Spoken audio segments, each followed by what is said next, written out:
Canada শব্দটা এসেছে Canada থেকে। এর অর্থ গ্রাম।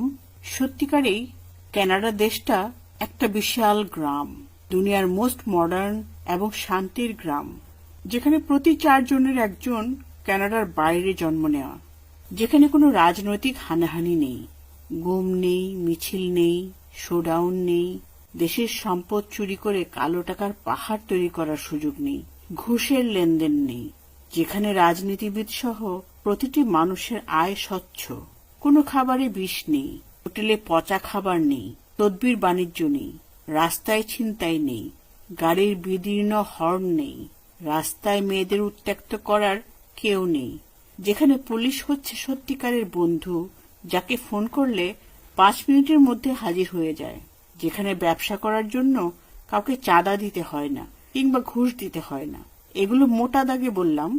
ছোটখাটো সমস্যা আছে, থাকবেই, কারণ এটা দুনিয়া, ভেস্ট না। পাশাপাশি টরন্টো এবং ভ্যানকুভারের ক্রাইম রেট দিয়ে বাকি কানাডাকে হিসাব করা যাবে না।